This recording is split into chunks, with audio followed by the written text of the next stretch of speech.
Welcome friend, welcome to my channel Palash education. આજે આપણે quantity એપ્ટિટ્યૂડની અંદર એક ટોપિક છે એક્સપોનન્ટ્સ એન્ડ સર્ડ, એટલે કે ઘાતાંક અને કરણીના કેટલાક એક્ઝામ્પલ જોઈશું કે જે આવનારી સીસી અને પોલીસની એક્ઝામમાં કામ લાગશે। પહેલો એક્ઝામ્પલ છે કે 2 ની 45 ઘાતના બમણા કેટલા થાય। તો અહીંયા આપેલું છે 2 ની 45 ઘાત, એના બમણા એટલે 2 વડે ગુણવાના છે। હવે તમને ખ્યાલ છે જ્યારે કોઈ પણ સંખ્યા ઇન્ડિવિજ્યુઅલ લખેલી હોય તો એની એક ઘાત છે એવું કહી શકાય। હવે અહીંયા તમે જોઈ શકો છો આધાર સરખો છે, ગુણાકાર આપેલો છે, તો ઘાતનો હંમેશા સરવાળો થાય। તો 2 ની 45 વત્તા 1 એટલે કે 2 ની 46 ઘાત એ આપણો સાચો આન્સર છે, ઓપ્શન નંબર 3, 2 ની 46 ઘાત। એ જ રીતે એક્ઝામ્પલ નંબર 2 ની વાત કરીએ કે 8 ની 44 ઘાતના 64 ગણા કેટલા થાય। તો મેં લખેલું છે અહીંયા 8 ની 44 ઘાત એના 64 ગણા એટલે કે ગુણાકારને 64 વડે ગુણ્યા। હવે આપણે શું કરીશું, અહીંયા 8 આપેલા છે તો 64 ને 8ના રેફરન્સમાં લખીશું તો આ રીતના લખાય 8 ની 44 ઘાત ગુણ્યા 8 ની 2 ઘાત। તમે જોઈ શકો છો આધાર સરખો છે, ગુણાકાર આપેલો છે, તો ઘાતનો હંમેશા સરવાળો થાય। તો 8 ની 44 વત્તા 2 એટલે કે 8 ની 46 ઘાત એ આપણો આન્સર છે સાચો, ઓપ્શન નંબર 4, 8 ની 46 ઘાત।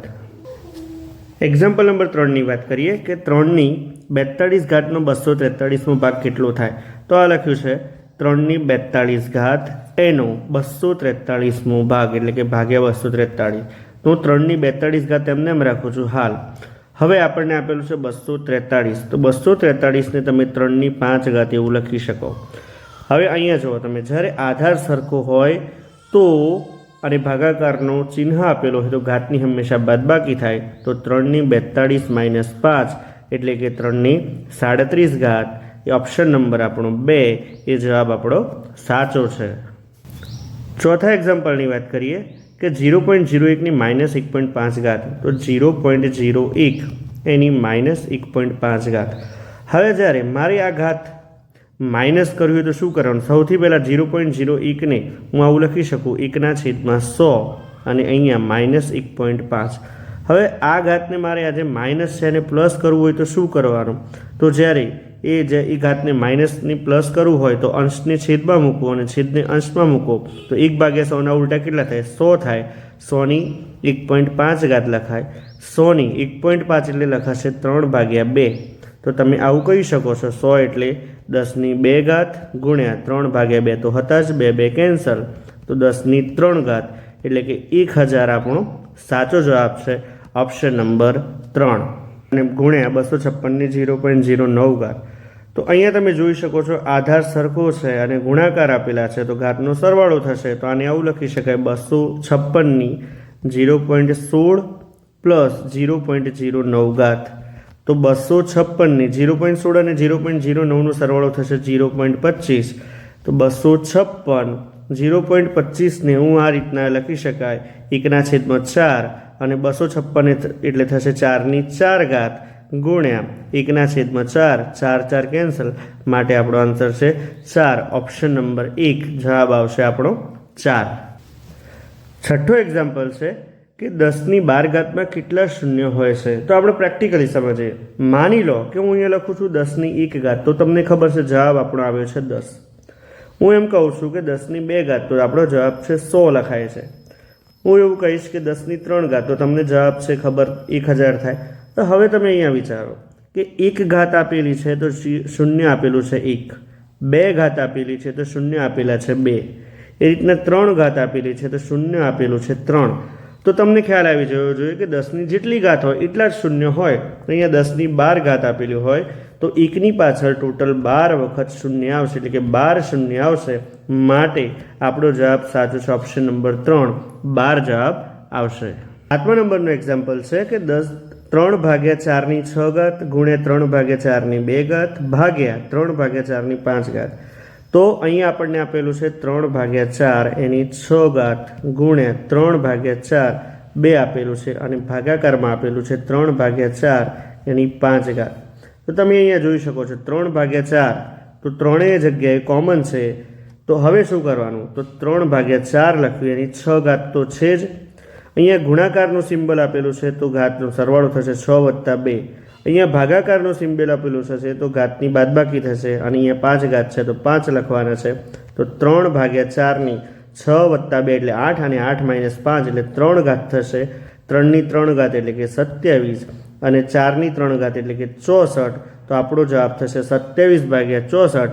ઓપ્શન નંબર 2 એ આપણો સાચો જવાબ છે. 8મો એક્ઝામ્પલ છે કે 625 ની 1/2 ઘાત ગુણ્યા 125 ની 2/3.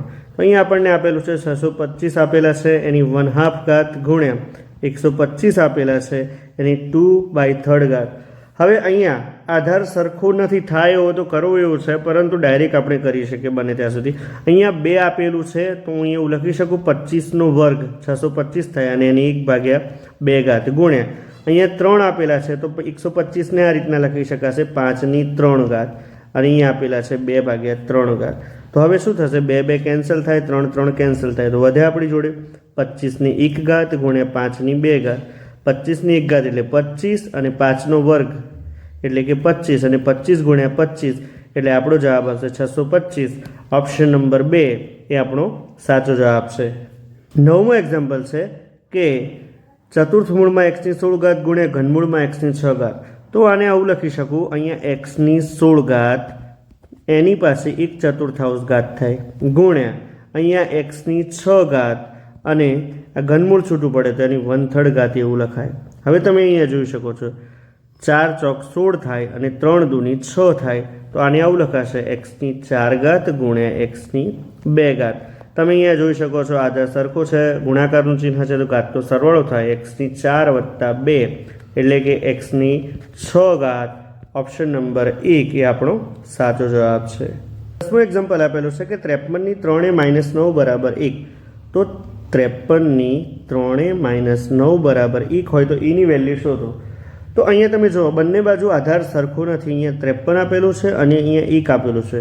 તો એવું કંઈક કરવું પડે કે જેથી આધાર સરખો થાય, બરાબર. તો અહીંયા 53ની 3 - 9. હવે આપણે તમે જાણો છો કોઈ પણ સંખ્યાની 0 ઘાત કરીએ તો 1 લખાય. તો કોઈપણની અંદર આપણે અહીંયા 53 છે તો અહીંયા પણ 53 જ મૂકી દઈએ અને 53ની 0 ઘાત.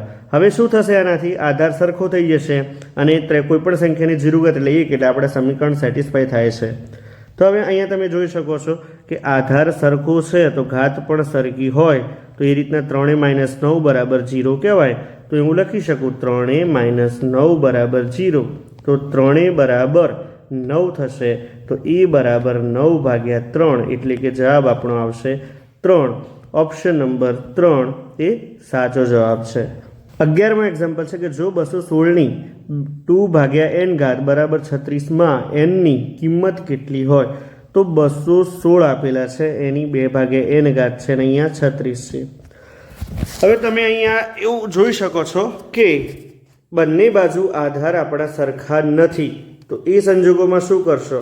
તો અહીંયા 216 છે, અહીંયા 36 છે. તો 216ને હું એવું લખી શકું 6ની 3 ઘાત ગુણ્યા આ 2/n તો હતા જ અને આ બાજુ 36 છે એને હું લખી શકું 6ની 2 ઘાત.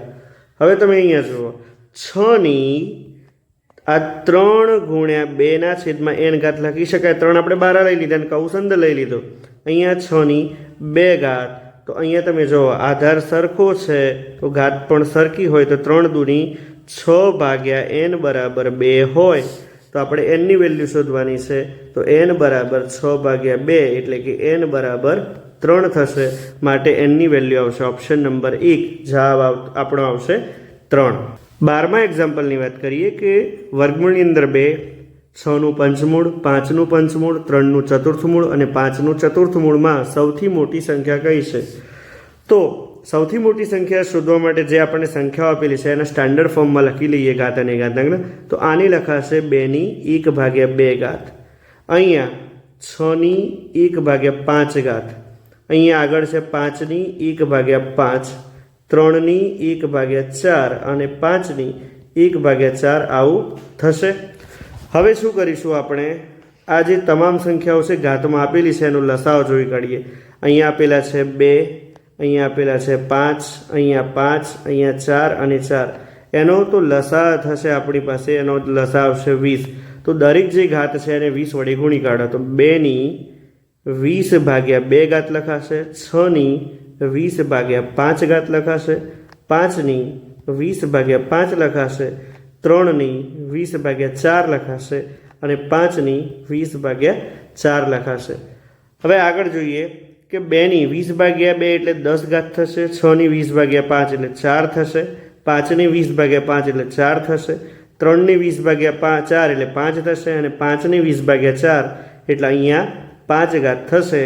આગળનો જવાબ છે 2/10 ઘાત એટલે 1024 થશે, 6/4 ઘાત એટલે કે 1296 થશે, 5/4 ઘાત તો 5/4 ઘાત થશે 625, 3/5 ઘાત તો 243 થશે અને 5/5 ઘાત 3125 થશે। આ ક્યારે આવડશે તમને?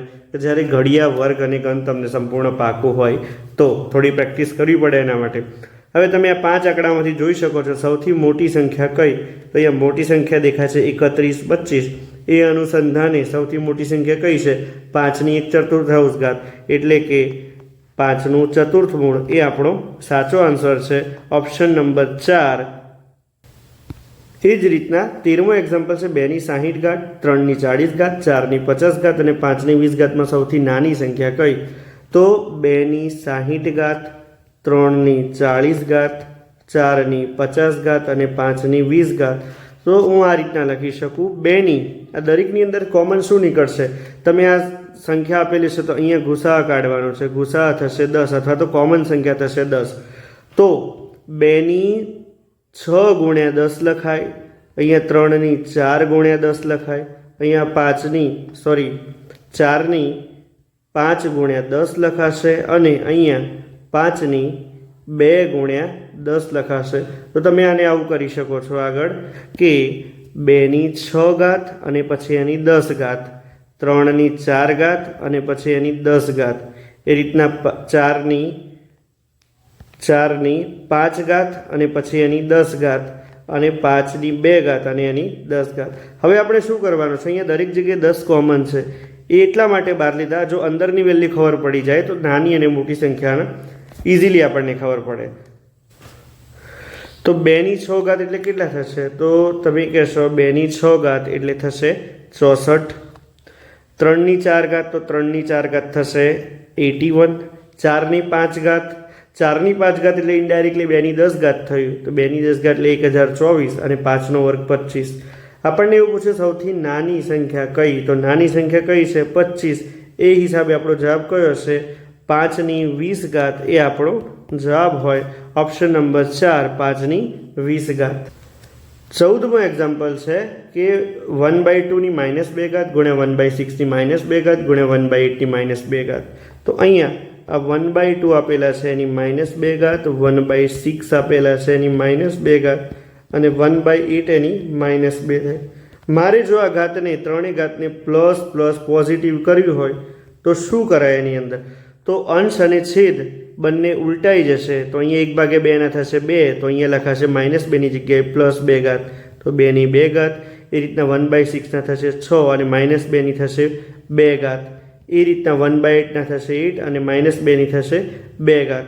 હવે તમે કરી શકો 2 નો વર્ગ 4 વત્તા 6 નો વર્ગ 36 અને 8 નો વર્ગ 64, 36 ને 4 40 અને 40 વત્તા 64 એટલે 104, ઓપ્શન નંબર 1 એ આપણો સાચો જવાબ છે। 15મો એક્ઝામ્પલ આપણને આપેલો છે 13 ની 3 ઘાત ગુણ્યા 8 ની 3 ઘાત ભાગ્યા 32। તો આને આવું લખી શકાશે 13 × 13 × 13 ભાગ્યા ગુણ્યા 8 ગુણ્યા 8 ગુણ્યા 8 અને ભાગ્યા 32। તો અહીંયા થશે 8 4 32 અને 4 દૂની 8। તો હવે 13 નો ઘન જો તમને ડાયરેક્ટ આવડતો હોય તો 2197 થાય અને 8 દૂના 16 અને આ ગુણાકાર કરો તો તમારો જવાબ આવી જશે 35152। એ સિવાય જો હું તમને ડિજિટલ સમની રીત શીખવાડું તો અહીંયા તમારે જોવાનું છે, અહીંયા જ્યાં 9 થાય ત્યાં તમારે મૂકી દેવાનું છે ટોટલ સરવાળો। અહીંયા જુઓ 7 અને 2 9 થઈ ગયા, આ 9 થઈ ગયા તો વધે ખાલી 1 ગુણ્યા આ 6 અને 1 કેટલા થશે? 7 થશે, તો 7 1 ગુણ્યા 7 એટલે કે 7 ડિજિટલ સમ આવવો જોઈએ। તો આપણે અહીંયા ઓપ્શન પરથી જોઈએ, જો આ 3 ને 5 8 ને 1 9 તો આ 3 તો કેન્સલ, તો 6 ને 2 8, અહીંયા 5 ને 3 8 ને 1 9 તો આ 3 કેન્સલ, 5 ને 2 7, અહીંયા 5 ને 3 8 ને 1 9 આ 3 કેન્સલ, તો 4 ને 2 6, અહીંયા 5 ને 3 8 ને 1 9 આ 3 કેન્સલ, તો 2 ને 2 4। તો આ 4 ઓપ્શનમાંથી કોનું ડિજિટલ સમ 7 આવે છે? તો ઓપ્શન નંબર 2 35152। એ રીતના પણ તમે કરી શકો છો, તો આપણો જવાબ આવશે ઓપ્શન નંબર 2 35,152. જો મિત્રો તમે નવા છો અને મારા વિડીયો ઉપયોગી લાગતા હોય અને હજુ સુધી ચેનલને સબસ્ક્રાઈબ નથી કરી તો કરી દેજો અને આગળના વિડીયો આપણે બહુ જલ્દી મૂકીશું. Thank you very much.